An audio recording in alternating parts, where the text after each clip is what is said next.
time for somebody to get a haircut. I know, it's embarrassing. Please trim me. Well, you know, when I'm out there walking her, people are always stopping me, saying, oh, she's so cute. What is she? And I'm like, a poodle. And they're like, looks more like a teddy bear. And I know, because I trim her that way. Well, it's time for her to get a cut again. She knows it. One of my favorite things on Amazon. What key is that in? It's a, how do you know a singer's at the door? They can't find the key and they don't know when to come in. I think we're harmonizing with grooming tool. All right, so the trick is to trim the face in a triangle. So you want to get as much as you can, like off of the beard and the mustache, because that doesn't look like a teddy bear. Oh, another good thing about her, oh, it's so great. She's lost so many teeth that she kind of looks like a teddy bear. Oh, where are you going? Doing a little tap dancing? She's a triple threat, you know. Yes, I sing, I dance. That's true. So she's lost the canines, so it helps her look more like the little teddy bear. But I want to show you what I do to trim the hair away from her eyes so that she doesn't have that kind of like sheepdog look. Well, I bring the hair up forward like this. Easy, girl. I don't want to do this anymore. I know. But we want to show them what I do. So you bring the hair up like that. And you want to use maybe safety scissors, especially if you're not used to doing this. You do not want to cut your dog, so you put your fingers between you and your dog, like that. And that way, you cut your finger and not the dog's hair. These are dull. Most people cut themselves with dull scissors and knives because they have to push extra hard and you don't have the same kind of control. So my number one tip would be keep it sharp, baby. And now, here, again, this tool, I love it. So what you do is there's different lengths that you can pick on the tool. And you just very slowly, it's almost like a little massage. It's meditative, isn't it? Oh yes, I love it. She loves it. And you just kind of very slowly, because there's going to be knots, she is a poodle. And very just slowly just go through her hair.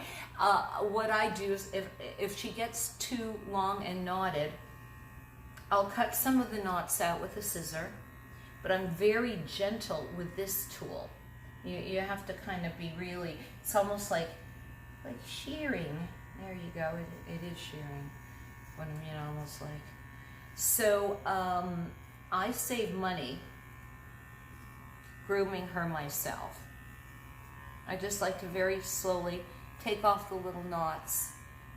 I haven't given her a bath in a while. I also enjoy pet wipes, the ones with natural oils. Nothing chemical on the little baby. I even use natural floor cleaner because she's all up in the floor, you know. Yeah, just dogs. The stinkier the treat is, the better they like it. All right. So again, that's what I just do. I just go through very gently to remove the knots. And then if I want to go shorter, then most of the knots are out and I can go in there without pulling her. You don't want to pull.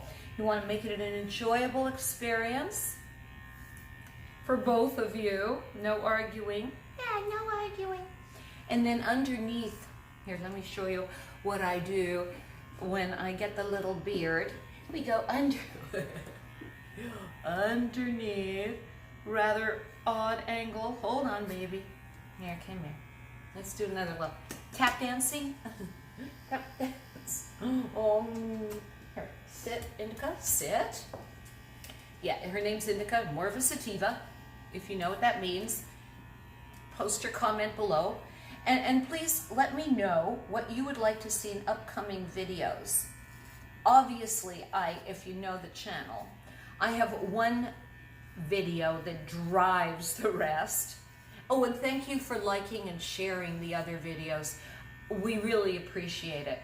But the one video that is very popular is with my other dog, Hildy, who we never had to cut her hair because she was a shedder. She was a blonde dog, so I could never wear black in the old days. And I used to be a brunette, almost have black hair. Yeah. But I like being a blonde. So I've been sober since 1983 and blonde since it's more fun. And a lot of the things that I talk about on this channel, this playlist, this comedy wellness, is about how to live without killing yourself. And I used to be obese. Yeah, I know it's hard to believe. Unless you're me, then that picture is in there forever. But I'm at a healthy weight now. I'm at my ideal weight. And so a lot of things that I talk about on this channel, should you decide to subscribe, is how to maintain a healthy weight. You want me to tell you the #1 trick? Okay. It's how you talk to yourself.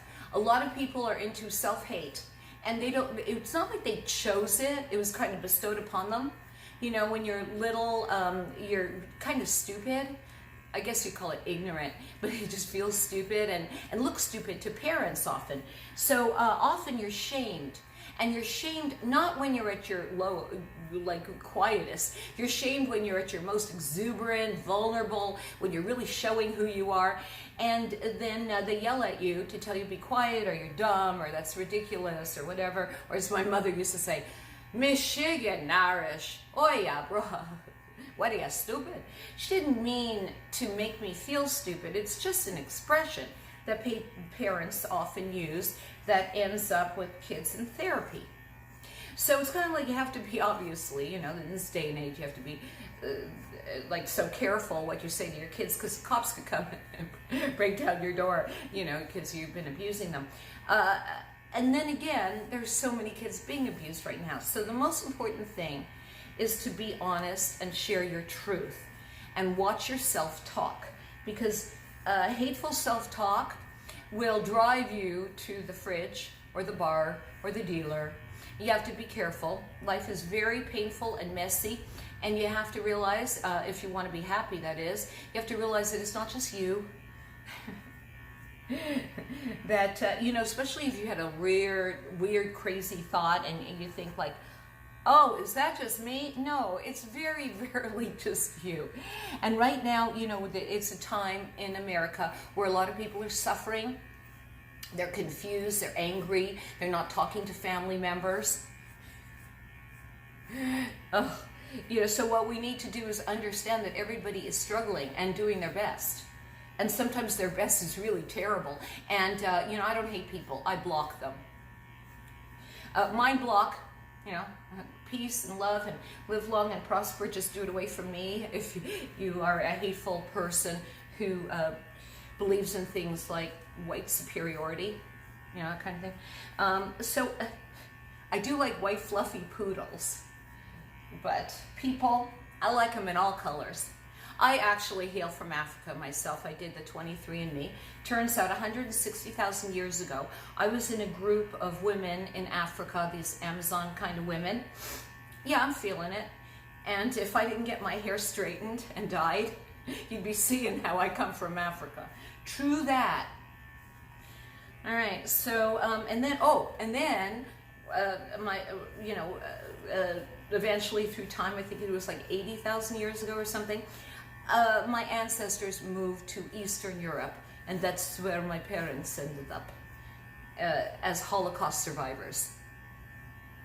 So this is not only a poodle, she's a medical necessity, because I have been sober since December 28th, 1982, 7 a.m., and I use her as a comfort tool. Here we go, we're gonna switch sides now. Over, yeah. And try and get on this side. So you see what I'm doing? I'm just very gently, it's almost like a massage. Yeah, it's just like a spa. Right, it's like a spa. Yeah, believe it. Oh, it's not like a spa? I put up with it. Tolerant poodle. Yeah, be tolerant, be tolerant. Oh, so And you just never know about people. It's so easy, you know, time is short, and it's easy to label people, and it saves time, you know, to say, oh, they're just like that other person I know. Well, a lot of times they're not like that other person, but we do that. But to be tolerant and to understand that everybody has differences, even though we're similar, and to be tolerant, try to understand, like, and not be as judgmental. Listen, my mother was so judgmental, and it wasn't her fault, but she was like, I don't know, the Siskel and Ebert of the Warsaw Ghetto. I mean, if you're old enough to remember when that was Siskel and Ebert. Anyway, so my mother would be very critical, and I'm trying to overcome it, but I did learn like that. And so what happened was when my partner moved in, he was never calling his mother, you know, and I couldn't understand it. And you know, he's also my husband, my partner, my husband, my editor, everything. And I couldn't understand. I thought he was like kind of like a bad son. Then I got to know his mother. I really wanted to love her. I really did. She was like warm and cuddly, and the closest, and my mother's dead, and I needed some maternal stuff. I'd been abused. Oh, come back here. You're out of the shot. Oh! Anyway, so I'd been traumatized, and I need some mothering. So she came to visit, but then I realized, well, in between her Fox News, she'd be playing electronic solitaire on her laptop. Like, God forbid she'd have an original thought. I mean, it's just so sad. But it is sad. It is sad, because I think she just kind of gave up. And you know, the thing is, you have to be really careful about what you watch on social media or the news, because there is so much fake news, because they're pouring a fortune, just a ton of money, into propaganda.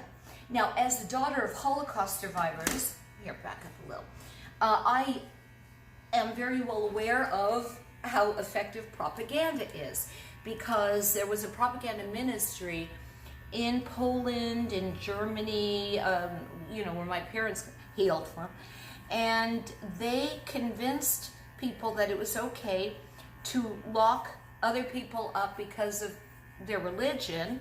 Only now it's like color, for now, because the Holocaust didn't start with gas chambers, it started with words. So they believed that it was okay to do that, because they were led to believe things like invasions, people who are inferior to you will replace you. You will become homeless. They will have your job. They will have your home. They will have your car. And these propaganda ministries will also tell you that the opposing political side believes in open borders, and they want crime, and they're okay with people coming in and murdering them in the middle of the night. That's what they'll say about the opposing party, that we want to be killed, and we want to give away our money to useless programs. Seems to me, see, I'm from Canada, so it seems to me that people just want to feel safe. And I want to feel safe. Like in Canada, if you got sick, you weren't afraid of losing your home, because Canada would help you out. They give you free Medicare or free medical care, rather. I'm sorry, she had a knot here, and I became more concerned with my dog's butt. Yeah, you really pay attention, man. Oh yeah, I can see why sorry about that, baby. So yeah, you don't lose your home in Canada if you get sick. And I think that would be great if Americans could understand that we want the same thing. We want to have jobs. We want to get paid. We want to be respected. We want to, what? I'm reminding you. Call Rachel Levine 720-363-1268. No, don't give out her phone number. Thank you, Echo. No, don't repeat. Echo, stop. I don't intend on editing this. I'm reminding you. I know. Echo, stop. Thank you, Echo. All right. So obviously, I have an appointment, so I can't keep doing this. But you understand what to do now. You be gentle. You be kind. You be understanding. A dog is a dog, and a brainwashed person has been brainwashed. And here's the thing. If you tell someone they're being an idiot, they will close down and defend why they're not. So calling someone a moron or an idiot never makes them smarter. It only makes them angrier. So just keep that in mind and try and understand that they want to know you want the same things they do. Safety, love, respect, to be paid equally, right? To be treated fairly, no matter what you look like, no matter if you get hair in your friend's eyes. Oh my God. Okay, we're out of here. So you get the point. I'm sorry, I have to go defluff myself. Peace, love, and hug them, and vote blue. There you go. Because in case it wasn't clear to you, vote blue in 2020. Vote blue no matter who. They'd be 1,000 times better than the old guys who want to control your body, your mind, and your bank account. Okay, and get rid of gerrymandering. All right, there you go. Peace and love. Yeah, peace and love. Oh, here, close up. Next up, we do her face. Subscribe to the channel and ring the bell. Yeah, ring the bell. Ring the bell.